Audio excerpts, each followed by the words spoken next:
anyị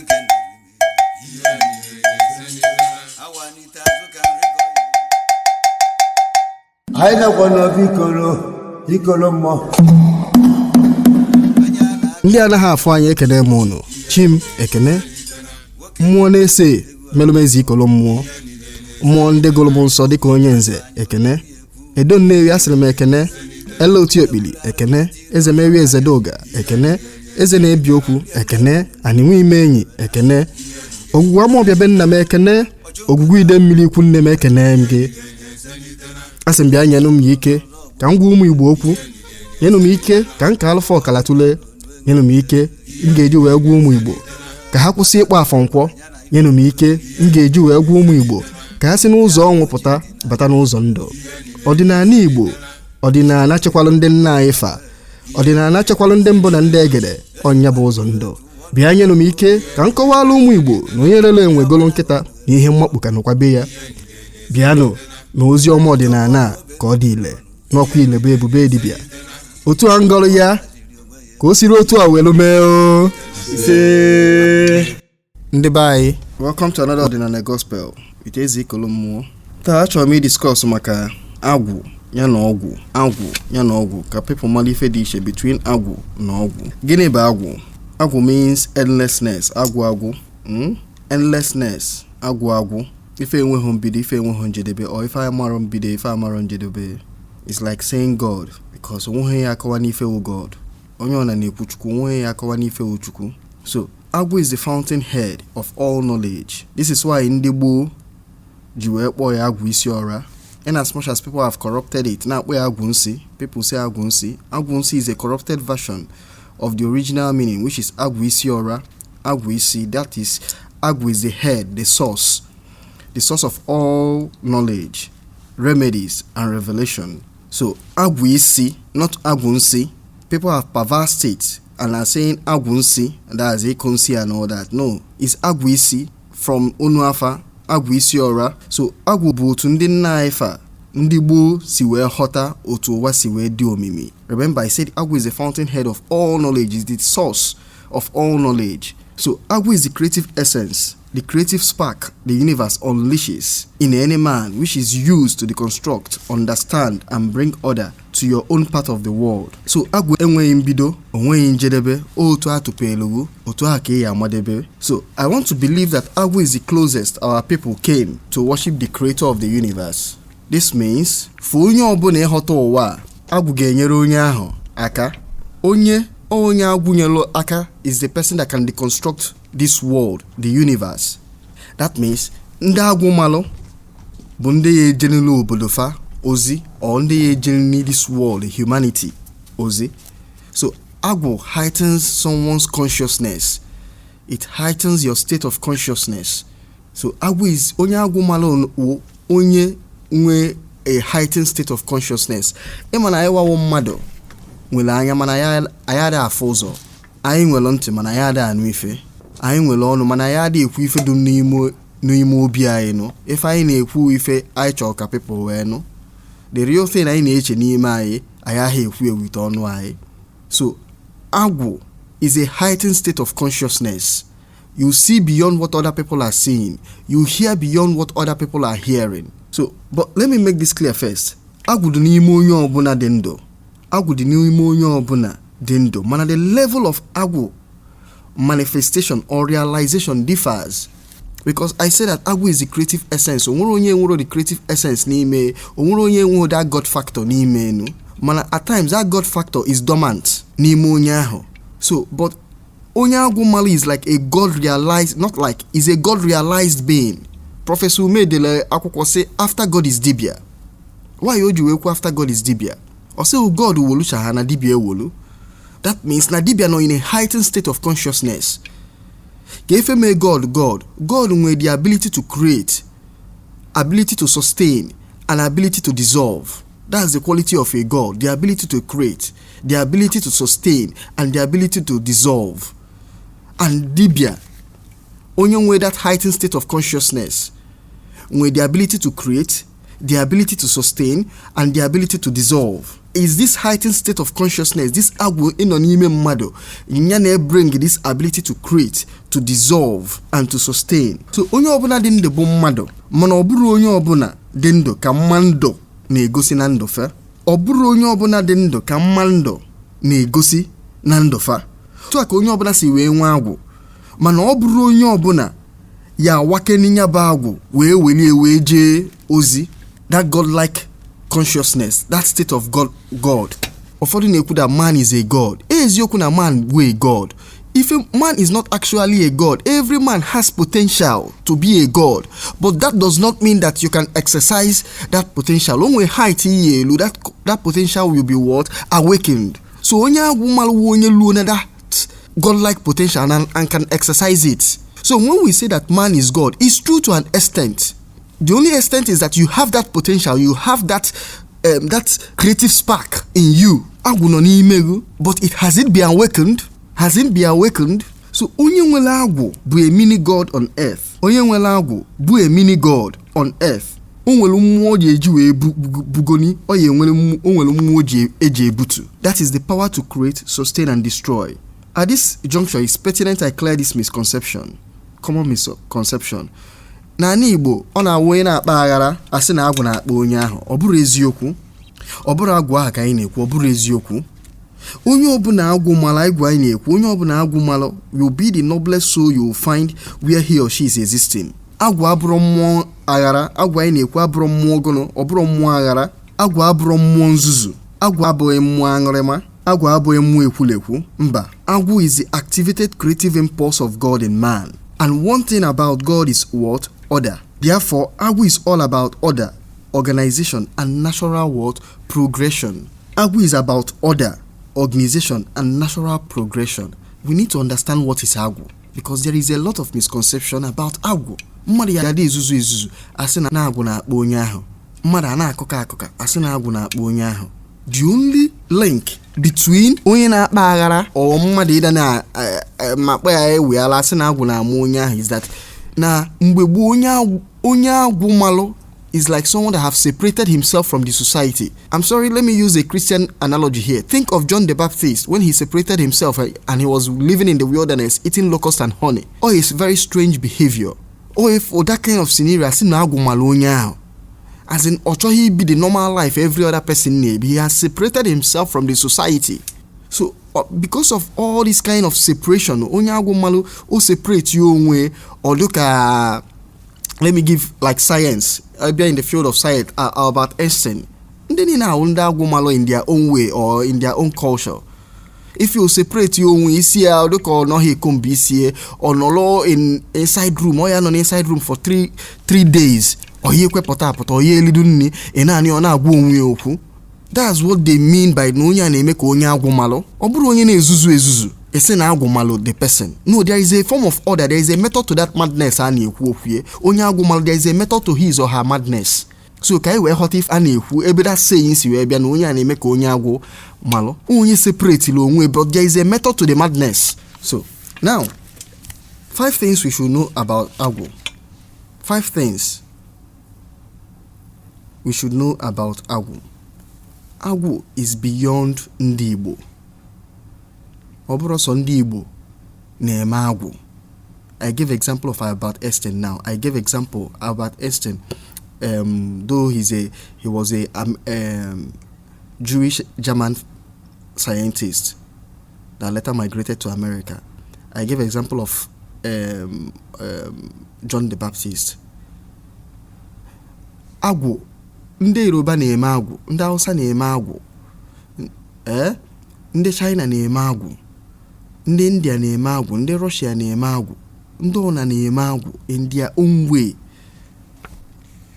So anyị ndị Igbo nwee ife anyị na-akpọ agwụ ahụ, and agwụ ka anyị na-akpọ that heightened consciousness. And if I na-akpọ agwụ, heightened state of heightened consciousness. Remember, man, I said that man is a god, but man with potential a god, but that state of godliness or he exhibit that godlike potential has not been activated. So onye activate na nke onye activate na nke onye achake na nke onya ife a na-ekwu na agwụ malụ mmadụ. Consciousness ya adịgo heightened. Ị na-afụ ife inwe ike na-afụ ife na-akpọ ya ife ọmụnya nwa na-afụ another thing nefe ahụ na-akpọ ife ya. So what we call Agwụ is the creative force of nature and is not limited to the Igbos. Ọ bụrụ sa anyị na-eme agwụ. Onye ọbụla nọ n'ụwa ebe ọ na-enu na-eme agwụ, but na-eme in your own different way, nwee afa for it. Ndị na-eje ụka kịta ife ha na-akpọ Holy Spirit is still the same Agwụ. The Spirit of God n'ime mmadụ is still Agwụ, mmụọ Chineke. Ife anyị kpọrọ ya wa Agwụ. Number 2, Agwụ abụghị so onye na-eme dibịa ka ọ na-ama. Ọ bụrụ so onye na-eme dibịa ka Agwụ na-ama. For you to get to a certain level in your profession, for you to get to the zenith of your profession, for you to be separated, for you to be called an authority in a particular field, I'm telling you that now we are amalili onye ahụ. For you to be, as in, a celebrated scientist, when I mean scientist of repute, onye mepụtara na something, an inventor, a philosopher, a doctor, an engineer, a pastor, a imam, a guru, a business genius, Agwụ ya amayo. Agwụ ahụ ife na-separate you from the rest of others na-eme that thing. Agwụ na-ebute ife dị iche. So Agwụ adịghị limited to onye na-eme dibịa. I don't believe that na mmadụ ya eme any serious discovery without Agwụ.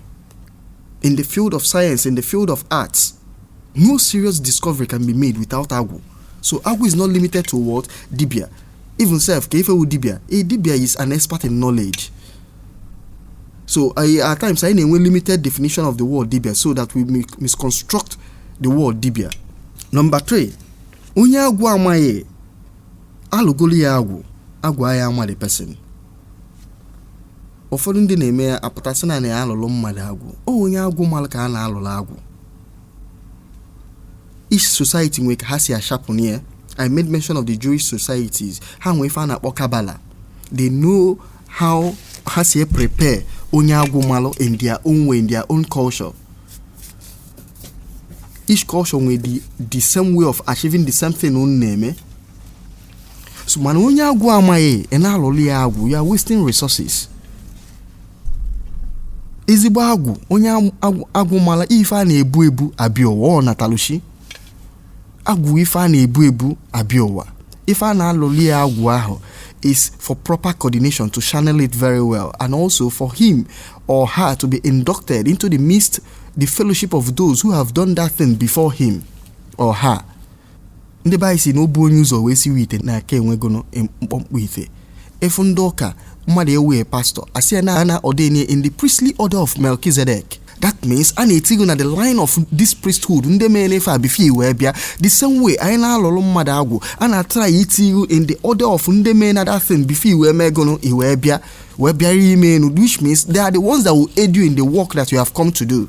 So also onye agwụ malụ ka a na-alụlụ agwụ. Onye agwụ malụ ka a na-alụlụ agwụ ọ nọ in the dibia form, ọ nọkwa in another form, ọ na onye ahụ chọrọ ime dibia na o nwere form ọzọ chọrọ ịchanel agwụ ya ahụ to anyị edozili ya ọnọdụ ka o wee nwee proper coordination. Anyị edozili ọnọdụ ka o wee megono proper coordination and ka o wee maximize that godlike potentials in him. Now, number 4, agwụ na-atụ ka mfụ, ọha agba ka ngwọ. Onye agwụ malụ na-atụ ka nkwụ, ọ bụrụ onye ọsịsọ. Onye agwụ malụ follows the order of nature. It doesn't destroy nature. Onye ọna na-follow nature, we understand that nature is about gradual growth. If you settle down to study nature, you find that nature is about what? Gradual growth. If you na-eji ọ na-eji nwayọ before enwali efu na ebe niile change na from as in daylight to darkness. If you na-efukwa nwayọ gradually oisi a na-epu nwayọ ya nọkata nene efi oto pam. No, otu aka agwụdo agwụ na-atụ ka nkwụ, ọ da agba ka ngwọ. So onye ọ na-agwụ malụ follows that same order of nature. Agwụ bụ ọkpụtọlọkpụ ọ nwayọ ka o ji ede na-aga. And all that ọkpụtọlọkpụ mele agwụ ahụ emesi efu ọkada residue akado there, another person abịakwa continue from it. So agwụ na-atụ ka nkwụ, ọha agba ka ngwọ. That's what brings its longevity. Ọ na-aga from generation to generation. Now number 5, ife kwesịrị maka agwụ. Agwụ ensures what? Balance. Agwụ ensures balance.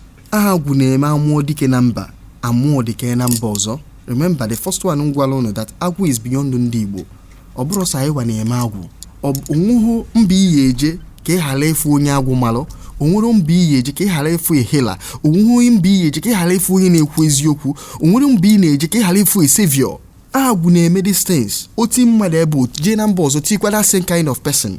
Agwụ ensures balance. Agwụ na-eme sickness bịa ewotakwa the person ndị ya ama anya that sickness wota ndị ya bring a solution to that sickness. Agwụ na-eme ebute problem create ndị ya solve that problem. So Agwụ ensures balance in this world, in this nation, to ensure continuity of life. Agwụ kuzielu gị ife o je kuzikwala onye ọzọ that same thing. Agwụ ife na-eme na ebe ọbụla ị nọ in this world, ị ga-amani Chukwu, ị ga-agwọ n'ọrịa, ị ga-enweta nri. You can access that particular environment. Also, you will know that that particular environment will desert. Agwụ will create the process of food, the process of how you can find God, create the process of how you can heal sickness with if you do within that environment. Ndị ba iji segono nkodo na mba na-egelo mba nni. Or Agwụ ya kuzili ndị nọ ebe ahụ. The selected people Agwụ ahụ malụ within that environment kuzielu fa ife do na that environment ha eji wee sustain onwe fa, ha eji wee sustain their livelihood, their existence in that very world environment. That's why ebe ọ na-ijele in life, you will see life there. Life is being sustained. Onwere ebe na-achị ije n'ụwa ya asị na onye ka nwakalịcha. Forget this impression that people na they create where that they say that the grass is greener on the other side. Ọ bụrụ eziokwu. When you give opportunity to ndị agwụ malụ within your own environment, you see that they can polish that, they will bring solutions. If I na feel not do ebe ni, he will the alternative. If one nation provide for that thing there. The job of every society, of every community, is to know their prophets, is to know their teachers, is to know their scientists, to know their inventors. Because Agwụ place given in every environment of the world, in every corners of the world. Because the job of Agwụ is to do what? Maintain balance. Now, ka ine na Ọgwụ, so that vis-a-vis we can ine na Agwụ ine na Ọgwụ. Gụnụ bụ Ọgwụ? Ọgwụ means ọgwụgwọ. Ọgwụ means what? Ọgwụgwọ. Otu Agwụ si wee mean what? Agwụ endlessness. Ọgwụ means what? Ọgwụgwọ. That is healing. Whether you are talking about physical drug, ọgwụ a na-aṅụ aṅụ, or metaphysical drugs, nke a na-esu esu atịkpa, nke a na-aka mmadụ na-arụ, they are the same thing. Maka people na condemn ọgwụ, onye ọ na condemn ọgwụ a condemn kwuo na normal ọgwụ a na-enye ụma na ụlọ ọgwụ. They are the same thing. Feeling na how the same thing is to achieve the same purpose, which is what? Healing. The full meaning of Ọgwụ. Also ya wụrụ na asị na agwọ ọgwụ agwụ na-eme nke a na-eme all this.